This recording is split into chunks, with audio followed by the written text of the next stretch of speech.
Hello everyone, this is Akanksha and I welcome you guys to mobile Pathshala. आप सारे बच्चों का एक बार फिर से मोबाइल पाठशाला पर बहुत बहुत स्वागत है।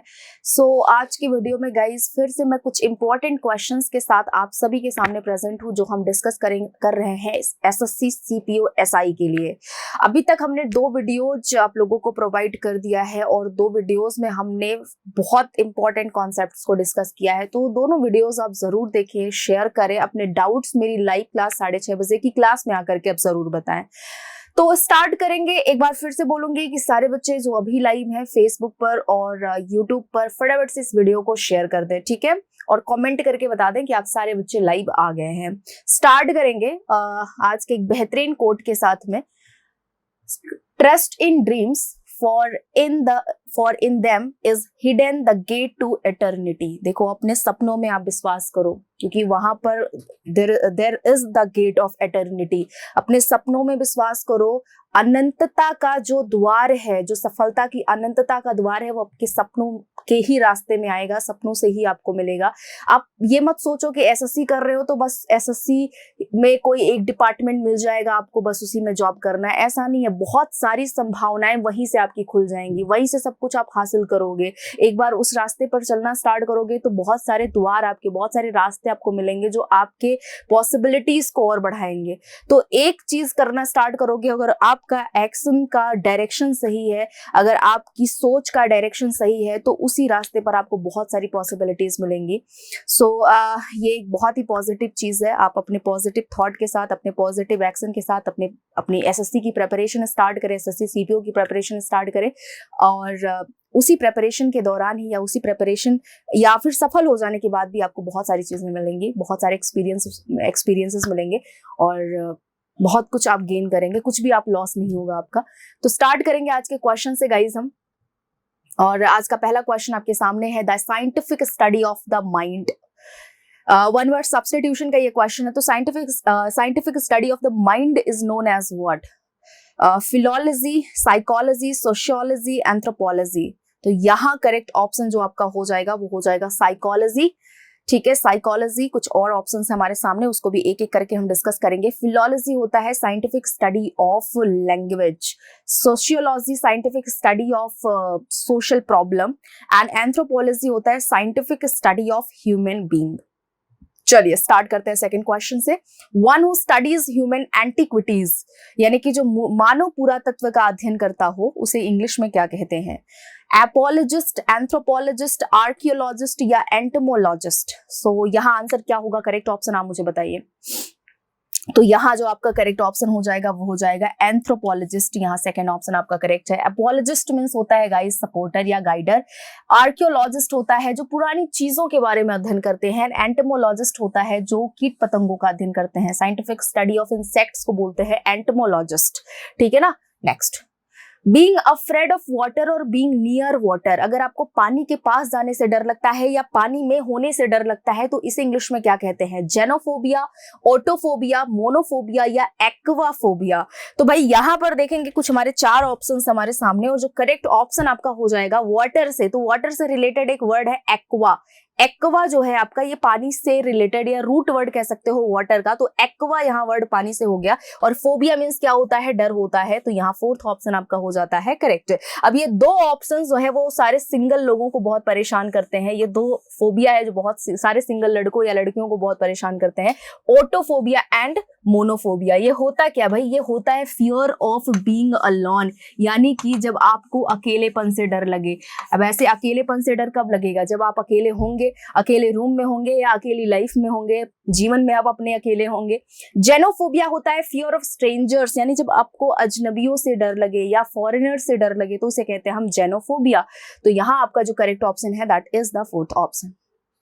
डिफिकल्ट और इम्पॉसिबल टू रीच और टू गेट, यानी जब आपको किसी चीज को पाने से डर लगता हो, या सॉरी आई मीन डर नहीं, आपको लगे कि वो चीज पाना मुश्किल है, वहां तक पहुंचना मुश्किल है, तो ऐसे वर्ड को इंग्लिश में क्या बोलेंगे? इलिजिबल, इनएविटेबल, इनऑडिबल या इनएक्सेसिबल। क्या होगा करेक्ट ऑप्शन बताइए।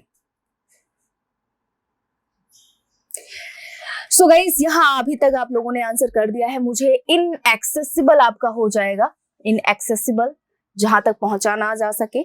इनऑडिबल होता है आपका हार्ड टू बी हर्ड, यानी कि सुनने में जो मुश्किल हो उसे कहेंगे इनऑडिबल।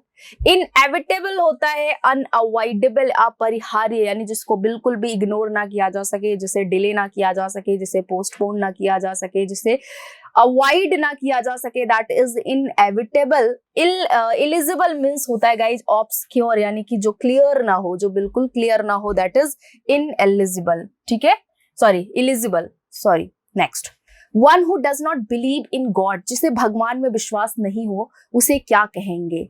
सो आपके सामने है option devotee, theist, atheist, anarchist.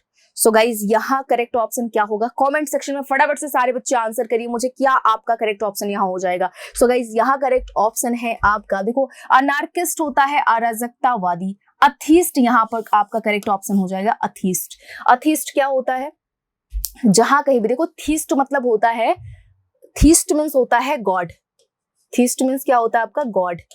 और आ जो वर्ड इसके सामने आप ऐड कर दोगे, ये इस वर्ड को क्या करता है? नेगेटिव बना देता है, तो अथीस्ट यहाँ पर आपका करेक्ट ऑप्शन हो जाता है। थीस्ट मीन्स होता है गाइज जो विश्वास करे भगवान में, है ना। One who believes in God and one who does not believe in God is known as atheist. Devotee means होता है भक्त, one who is surrender himself to God, मतलब अपने आप को किसी गॉड को भी कह सकते हैं, या किसी चीज के लिए भी अपने आप को समर्पित कर देने को भी हम कहते हैं डिवोटी, है ना। तो डिवोटी वो इंसान होता है जो किसी चीज या किसी पर्सन के लिए अपने आप को क्या कर दे? समर्पित कर दे। लेकिन जो थीस्ट वर्ड है ये केवल स्पेसिफिकली भगवान के लिए यूज किया जाता है, जो भगवान में विश्वास करे उसे कहते हैं हम थीस्ट। ठीक है, और आथीस्ट इसी का ऑपोजिट वर्ड है।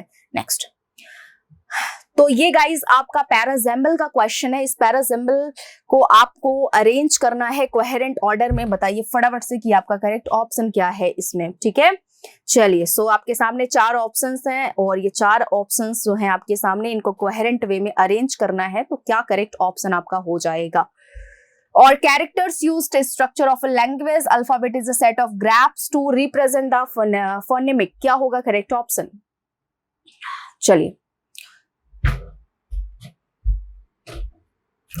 तो अभी तक आप सारे बच्चों ने मुझे आंसर कर दिया होगा। यहां देखेंगे, जब भी पैराजेम्बल का क्वेश्चन आ जाए तो इंडिपेंडेंट सेंटेंस स्टार्ट करते, मतलब the sentence should be very clear and very meaningful in itself. वो जो सेंटेंस होगा वो अपने आप में क्या होगा? बहुत मीनिंगफुल होना चाहिए, कंप्लीट होना चाहिए। तो यहाँ पर स्ट्रक्चर भी कंप्लीट नहीं है, टू से भी सेंटेंस को स्टार्ट नहीं करेंगे, आर से सेंटेंस को स्टार्ट करेंगे। एक ही ऑप्शन में आर है, that is the first option, तो ये आपका करेक्ट ऑप्शन हो जाता है। आर के साथ में पी का पेयर बनेगा कि नहीं बनेगा देख लीजिए। Alphabet is a set of graphs और characters used to represent the phonemic structure of a language, तो फर्स्ट ऑप्शन यहाँ करेक्ट है आपका।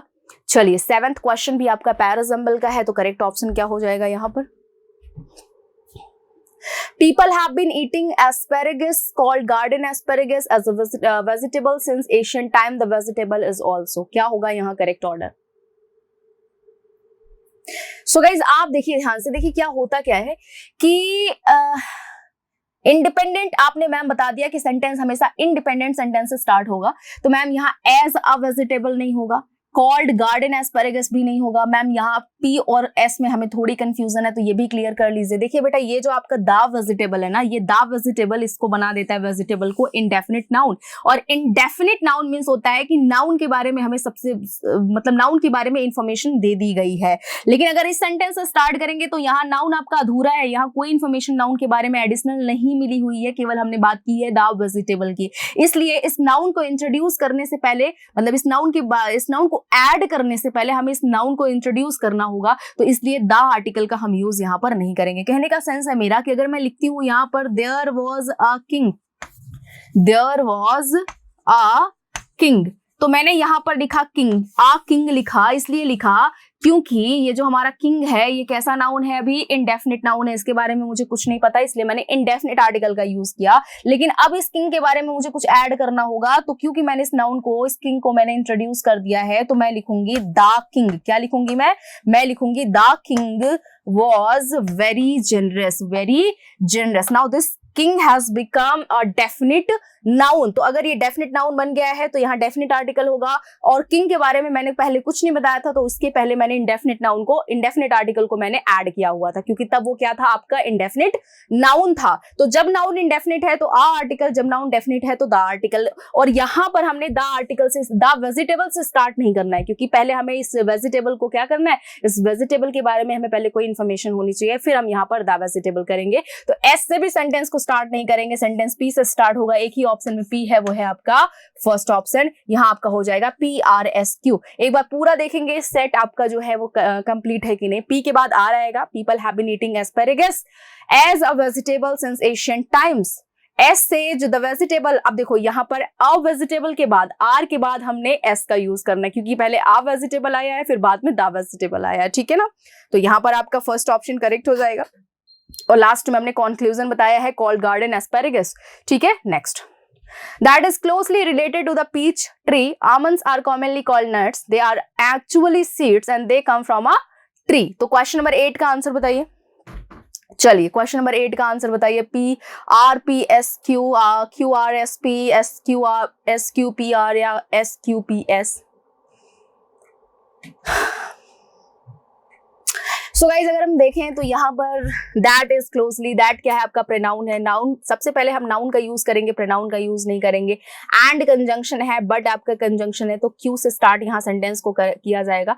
क्यू आपका सेंटेंस है, तो यहाँ से हटा देते हैं, एक ही ऑप्शन में क्यू है, यही आपका ऑप्शन क्या होता है, करेक्ट हो जाता है। QRSP, ठीक है ना, QRSP। तो अब एक बार देख लेते हैं इसका अरेंजमेंट आपका करेक्ट है कि नहीं है। क्यू के बाद आर का यूज करेंगे। Q, almonds are commonly called nuts and but they are actually seeds and they come from a tree that is closely related to the peach tree। तो Q ऑप्शन यहाँ पर, यानी second option आपका यहाँ correct हो जाता है। चलिए क्वेश्चन नंबर 9 का आंसर बताइए क्या होगा। चलिए क्वेश्चन नंबर 9 का आंसर क्या होगा। चलिए सो अब अभी तक आपने आंसर बता दिया होगा। Our car racing test and a car's parts automobile racing both test a driver's skill. So और से सेंटेंस को स्टार्ट नहीं करोगे, एंड कंजंक्शन इससे स्टार्ट नहीं करोगे। बोथ टेस्ट की बात कर रहे हो, तो आर से ही सेंटेंस स्टार्ट होगा। दो ऑप्शन में आपका आर है, तो एक बार इसको चेक कर लेते हैं, एक बार इसको चेक कर लेते हैं, इसको हटा देते हैं। अब आर से सेंटेंस को स्टार्ट किया, तो आर के बाद पी कोहेरेंट है या आर के बाद एस कोहेरेंट है, वो देख लेते हैं। ऑटोमोबाइल रेसिंग बोथ टेस्ट और ड्राइवर स्किल। अरे भाई बोथ दो के लिए आता है ना, तो यहाँ तो दो की बात की है नहीं, तो इसको भी हटा दो। करेक्ट ऑप्शन क्या हो जाएगा, फर्स्ट ऑप्शन हो जाएगा RPSQ, ठीक है ना, RPSQ। एक बार चेक कर लेते हैं कि ये करेक्ट ऑर्डर है या नहीं है। ऑटोमोबाइल रेसिंग और कार रेसिंग टेस्ट, ऑटोमोबाइल और कार रेसिंग टेस्ट को यहाँ पर दो की बात की गई है, तो यहाँ पर बोथ इसलिए आया है। तो क्या होगा, पहले तो पहले तो आपका बनेगा R, then P, then S, RPS, then आपका लास्ट में क्यू, ठीक है। Next, when warm summer to the cold of winter, autumn is the season, temperatures gradually decrease। क्या होगा करेक्ट ऑप्शन यहाँ पर बताइए।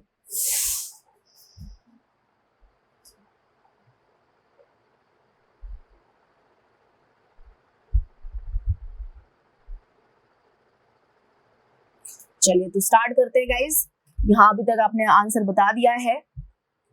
सो ऑटम इज द, व्हेन से स्टार्ट करेंगे नहीं, when to the cold of winter, temperatures gradually decrease, बिल्कुल नहीं। ऑटम से स्टार्ट होगा आपका, तो ये हटा दो, एस हटा दो, ठीक है ना। आर से सेंटेंस को स्टार्ट करेंगे, दो ऑप्शंस में आपके आर हैं, एक बार चेक करेंगे कौन सा ऑप्शन करेक्ट होगा। आर के बाद क्यू कोहेरेंट है या आर के बाद पी कोहेरेंट है, तो अगर आर के बाद हम क्यू का यूज करेंगे तो आप देखेंगे कि autumn is the season two the cold of winter, when warm summer temperatures gradually decrease, and third says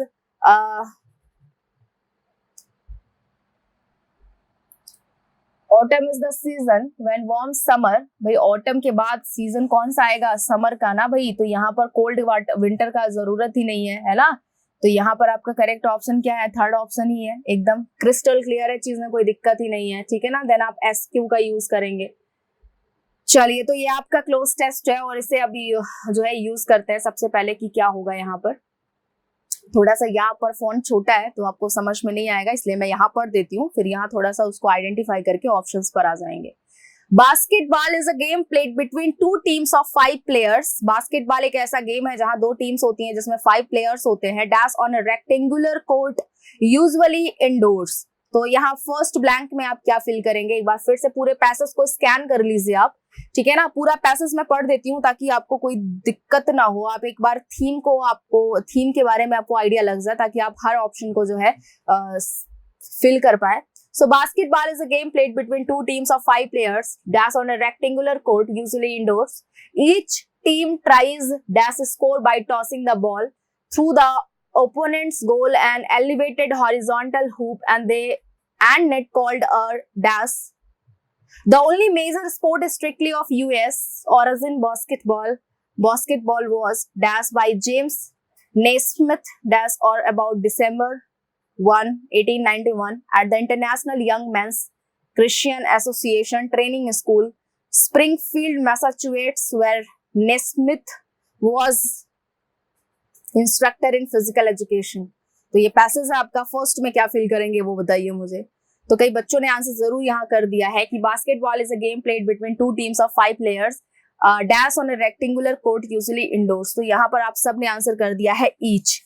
यहाँ पर हर व्यक्तिगत एक जो है खिलाड़ी के बारे में बात कर रहा है, तो यहाँ पर सबसे मोस्ट एप्रोप्रिएट जो आपका हो जाएगा वो हो जाएगा ईच, ठीक है ना। ईच प्लेयर की बात हो रही है, हर एक प्लेयर जो है आपका रेक्टेंगुलर कोर्ट में क्या होता है, खड़ा होता है। ईच टीम, अभी आपने यहाँ देखा each on a rectangular court, each player के बारे में बात कर रहे थे, अब ईच टीम के बारे में बात करेंगे। Tries dash score by tossing the ball through the opponent's goal and elevated horizontal hoop and net called a dash. तो यहाँ क्या करेंगे आप, फिल करेंगे सेकेंड ऑप्शन में in score, on score, to score या अ स्कोर। करेक्ट ऑप्शन क्या होगा बताइए। चलिए आंसर बताइए सारे बच्चे, क्या होगा करेक्ट आंसर। सो यहाँ देखिए, each team tries to score करना चाहती है, to score by tossing the ball through the opponent's goal and elevated horizontal hoop and net called a crate, basketball, bin या पेल। क्या होगा करेक्ट ऑप्शन बताइए जरा। क्वेश्चन नंबर 3 का answer बताइए क्या होगा। चलिए क्वेश्चन नंबर 3 का, यहाँ थर्ड में आप थर्ड ब्लैंक में क्या फिल करेंगे, 1 सेकेंड, इस थर्ड ब्लैंक में आप क्या फिल करेंगे। चलिए वो थर्ड ब्लैंक आपको दिख रहा है ना, वहां क्या फिल करेंगे बताइए। चलिए भैया वो बॉल कहाँ जाता है, बास्केटबॉल प्लेयर की हम बात कर रहे हैं, बास्केटबॉल गेम की हम बात कर रहे हैं, तो बास्केट में ही तो जाएगा ना, इतना दिमाग लगाने की कोई जरूरत ही नहीं है। चलिए सो अब आते हैं हम इस पे।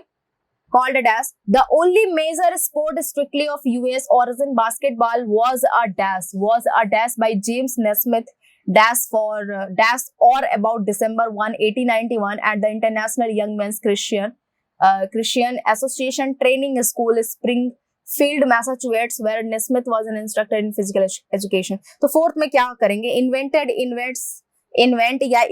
या inventing। भाई यहाँ पर बास्केटबॉल को the only major sport strictly of US origin basketball was by James Naismith. ये क्या किया गया, इन्वेंट किया गया, यानी कि इसको पहली बार शुरुआत की गई इसकी बाय जेम्स नेस्मिथ के द्वारा। तो यहाँ पर आपका फर्स्ट ऑप्शन यहाँ करेक्ट हो जाता है ना। उनके द्वारा, किसके द्वारा भाई किया गया, जेम्स नेस्मिथ के द्वारा किया गया बास्केटबॉल का ओरिजिन हुआ। तो इन्वेंटेड यहाँ हो जाएगा आपका फर्स्ट ऑप्शन। नेक्स्ट चलिए फिफ्थ में क्या फिल करेंगे आप, और about December 1, 1891 at the international young mains Christian association. क्या करेंगे फिफ्थ में, क्या फिल करेंगे बताइए, इस ऑप्शन में क्या फिल करेंगे भैया। यहाँ बहुत आसान है, कितना आसान क्वेश्चन ही आया है। जब कभी भी मंथ की बात आ जाती है स्पेसिफिक, तो हम क्या यूज करते हैं भाई, ऑन यूज करते हैं। तो यहाँ क्या हो जाएगा, ऑन दिसंबर, ठीक है ना।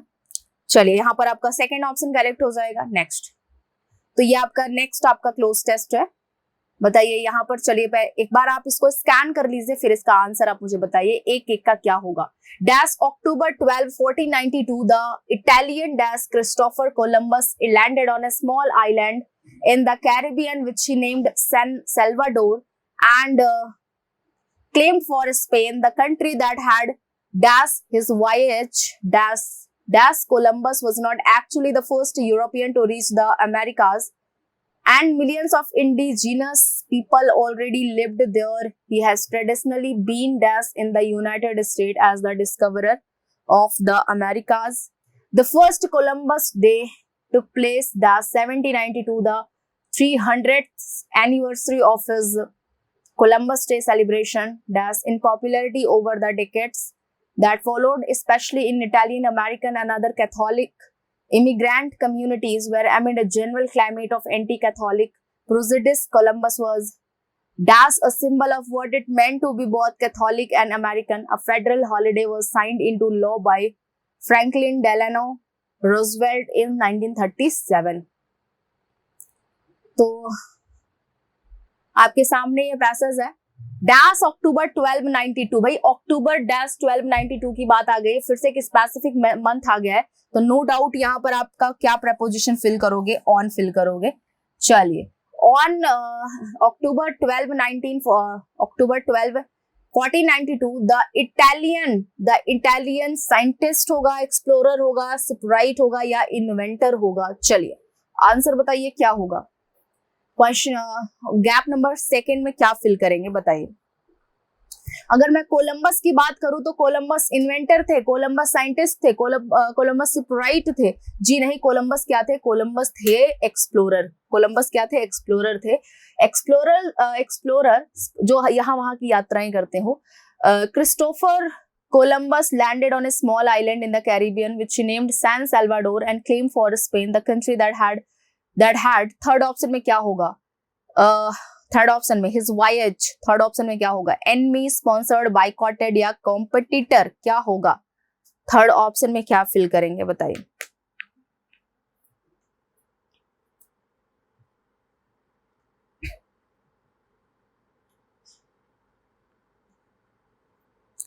जहां से उन्होंने अपनी यात्रा स्टार्ट की, समुद्री यात्रा स्टार्ट की, स्पॉन्सर किया, स्पॉन्सर्ड हो जाएगा यहाँ पर। उन्होंने कहा कि वो Spain, San Salvador and claim for Spain, वो सैन सैल्वाडोर में आ गया और फिर उन्होंने उसको नाम दिया स्पेन का, और फिर वहां से अपनी उन्होंने जो है स्टार्ट की, स्पॉन्सर की, अपनी जर्नी स्टार्ट की, अपनी हिज वॉयज का मतलब क्या होता है? समुद्री यात्रा अपनी स्टार्ट की। चले फोर्थ ऑप्शन में क्या होगा? Dash Columbus was not actually the first European to reach the Americas, through, because, for या ऑल्दो। चलिए देखिए भाई, यहाँ पर थ्रू का मतलब होता है थ्रू, किसी चीज से हो करके, बिकॉज आप जानते हैं, फॉर भी नहीं होगा, ऑल्दो हो जाएगा। Although Columbus was not actually the first European, हालांकि कोलंबस पहले यूरोपियन नहीं थे जो अमेरिका पहुंचे थे। And millions of indigenous people already lived there, बहुत सारे लोग वहां पहले से रहते थे। He has traditionally been dash, fifth में क्या फिल करेंगे? फिफ्थ में सेलिब्रेटेड, हेटेड, इग्नोर्ड या एक्सॉल्टेड, अनएक्सॉल्टेड, यहाँ क्या होगा?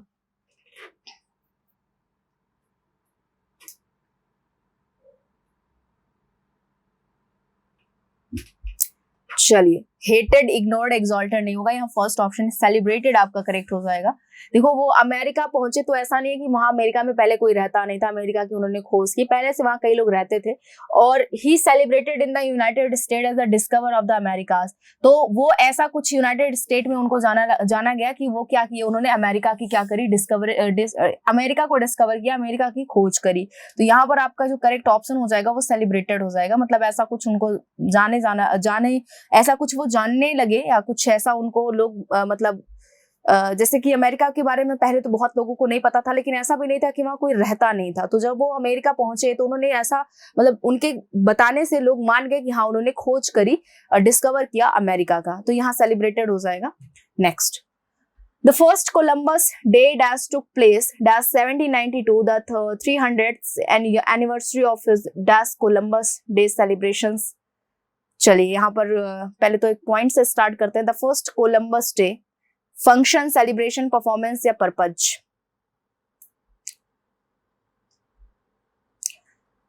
तो यहाँ गाइस फिर से आपका सेलिब्रेशन हो जाएगा, ठीक है ना। The first Columbus day celebration, जो उनका सेलिब्रेशन हुआ, उनकी तिथि का, उनके एनिवर्सरी का, है ना, टुक प्लेस, वो आया 7 में क्या फील करेंगे? टू 1792 या ऑन 1792 या इन एट 1792 या इन 1792? बताइए क्या फील करेंगे guys? So the first Columbus day celebration, Columbus day celebrate किया गया पहली बार इन 1792 में, इन 1792 में, in the 300th anniversary of his departure, exit, arrival या मीटिंग। क्या होगा यहाँ पर? चलिए क्या फील करेंगे आप बताइए। तो गाइस यहाँ देखो अराइवल कोलंबस डे, यहाँ पर आपका थर्ड ऑप्शन अराइवल हो जाएगा, ठीक है ना। 1792 the 300th anniversary of his arrival, Columbus day celebrations 9th में आ जाते हैं। ग्रू, ग्रोइंग, ग्रोन या ग्रोज? बताइए क्वेश्चन नंबर 9 में क्या फील करेंगे? ऑप्शन नंबर 9 में क्या फील करेंगे बताइए।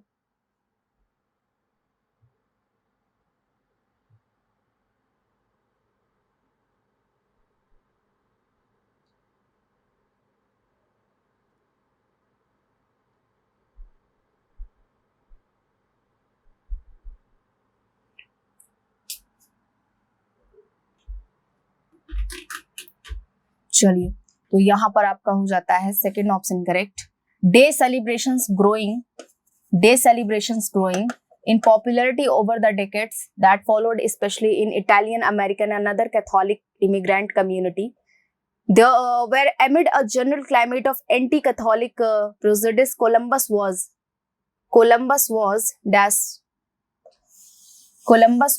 a symbol of what it meant to be both Catholic and American. Symbol मतलब मिला कोलंबस को कि वो कैथोलिक और अमेरिकन दोनों के मतलब दोनों की तरह उनको लोग जानने लगे।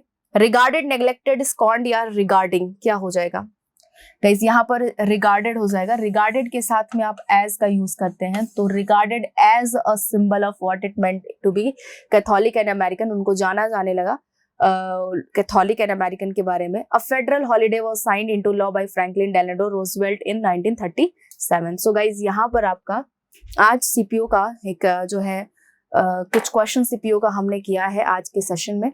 और अगर इस क्वेश्चन को लेकर के, किसी भी क्वेश्चन को लेकर के कोई भी डाउट है आपके दिमाग में, तो आप मेरी 6:30 बजे की क्लास जो आपकी होती है उस क्लास में आकर के अपने डाउट्स को आप मुझे बता सकते हैं। बाकी अगर वीडियो आपको समझ में आए तो लाइक, शेयर एंड सब्सक्राइब जरूर करिएगा। Thank you so much, bye bye, take care guys.